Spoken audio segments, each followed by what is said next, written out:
We went for 5 days, and we've been anchored at Silverbank at a depth of 20 to 40 meters. It's about 80 miles offshore of the coast of Dominican Republic, and it's a breeding ground of humpback whales. We were surrounded by thousands of whales, females, calves, males, and it was marvelous. It was a big team. It was 13 people on board, 4 crew and 9 passengers, and it was 2 of the Bering employees, including myself. I got a first-hand experience of how to be on a yacht, which is in collaboration with the expedition staff, and how this whole thing operates and what we experienced during this time. First of all, like I said, it was 13 people, and when we start talking, we realize it's 9 nationalities on the board. I mean, it was a multinational group of people, and we had real blast. We shared the stories. It was not only like good communication.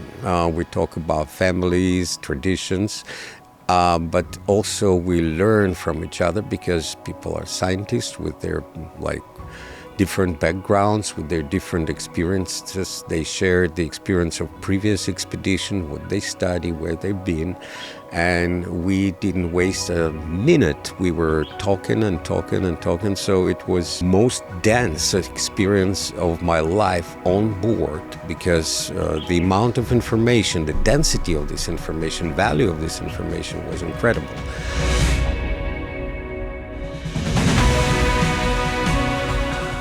The Global Biodiversity Framework aims to halt and reverse nature loss worldwide.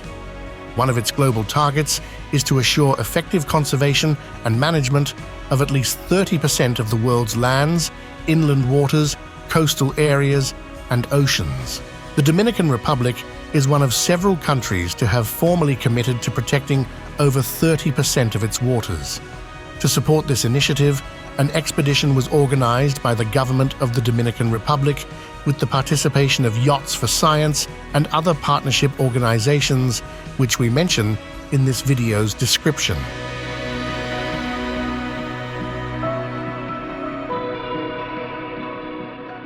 Bering Yachts B92. Papillon traveled to the Silverbank, one of the most important breeding and calving grounds for the North Atlantic humpback whale. Every year, between January and April, thousands of species migrate to these waters to mate, give birth, and nurse their calves. Silverbank is a critical habitat for the survival and reproduction of this endangered species. Supported by Mission Blue, the research included photo identification of individual whales and eDNA sampling. Now we're just filling in this sheet, which we're going to send to the lab along with the water samples. And I'm writing down the coordinates of where we got the water sample earlier this morning. And what this will do is allow us to analyze it and see what species went through here and shed DNA. And this will allow researchers to get a more comprehensive overview of the ecosystem complexity in this region.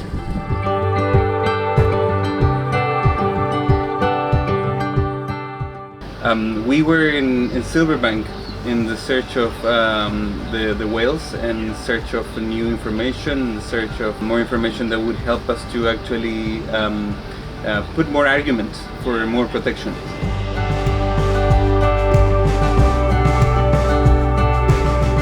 Hello, my name's Rosie and I work for Yachts for Science.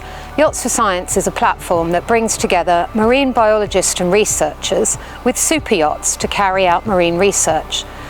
There is a huge lack of research vessels that are available to marine researchers. So by using super yachts that are already assets sailing around the world, we can really increase the amount of marine research that's conducted today.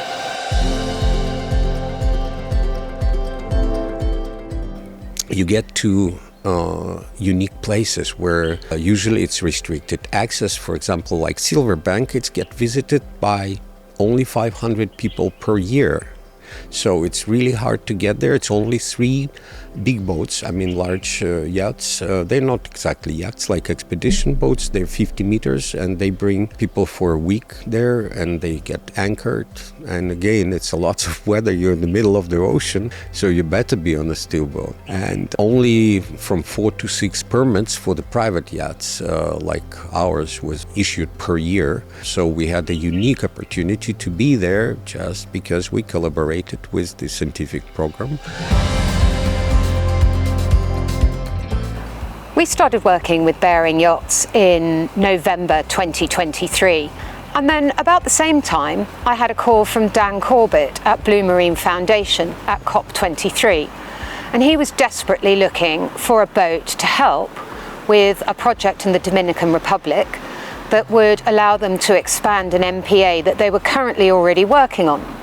Anyway, we got the details, we shared them with Kate and Alex, and they both said, yes, let's do this project. And that's how we got involved together. This experience gives an understanding that Bering serves the purpose. We often call our boats expedition, exploration. That's exactly what we were doing. It was an expedition, and boats show that it's a very good, very stable, very comfortable, very safe platform for an expedition.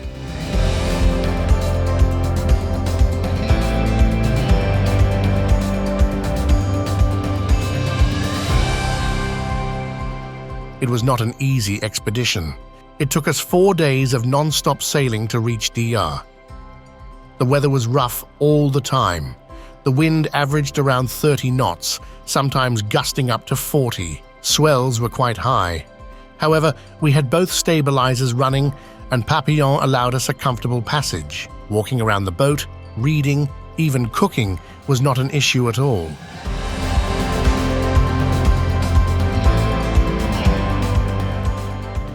Many more programs like this all over the world, including Mediterranean and South America. So you can bring some meaning to your yacht ownership. You can help to protect your environment. You can help to some other programs which otherwise probably would be jeopardized, because it's really hard to find a good, solid platform for research on water, and Bering is one of them.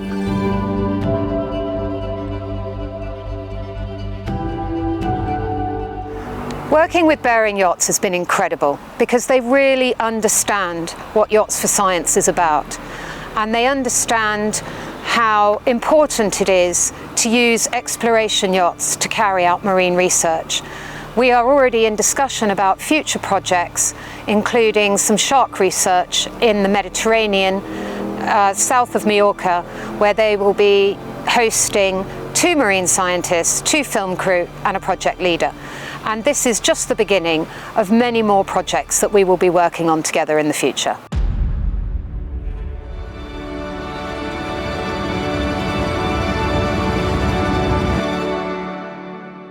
Here's another question. How is the Bering? We are in Bering 92. How is the Bering for you as a platform? Because you got great experience. You've been on many boats, many places of the world, and I want to hear your opinion. Well, I'm gonna tell you something. It's gonna be hard to go back to the normal style of doing expedition. This has been an incredible trip. Everywhere around.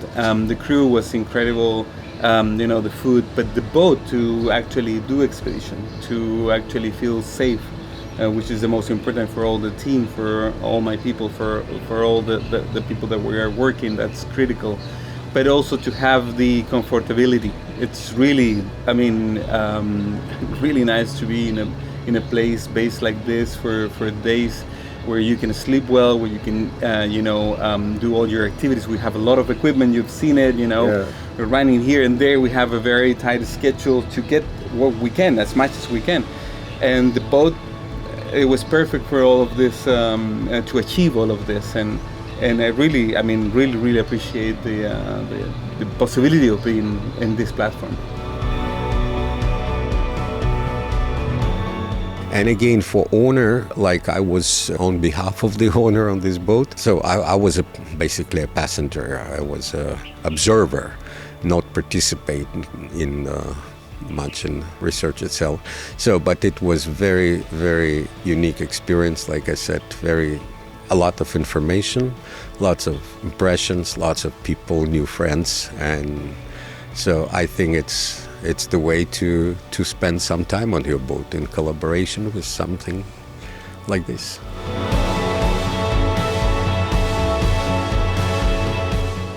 What do you have in mind for future plans? Because obviously we discussed that this collaboration is just the beginning. And what do you have in mind? What parts of the world do you think we may collaborate in, and what topics? That's a great question. I mean, we are expecting that the Dominican Republic first step in the Caribbean to get to the 30% of protection, which is the agreement at the United Nations, will bring other people. So I see the Dominican Republic as the initiator, the trigger of a much bigger effort in the Caribbean. So to begin with, it's the Caribbean that I think many things would happen. I worked a couple of years ago in the Galapagos, where we expand, the protection with 4 countries, Panama, Ecuador, Costa Rica, and Colombia. We are expecting the same sort of thing happening here. So we're hoping that we're going to have a lot of work in the next few years in this region.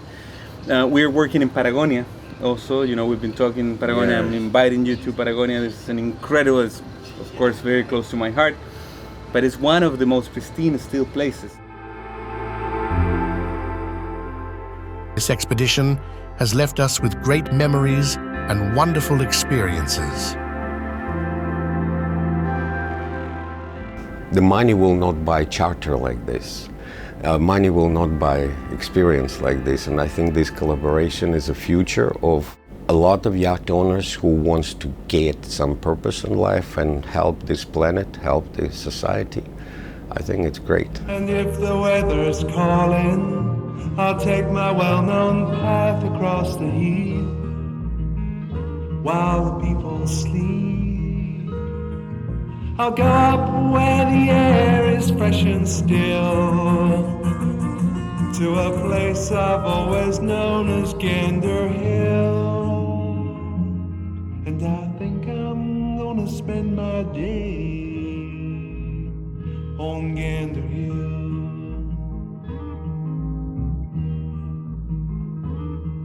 And I'd like to spend my life on Gander Hill.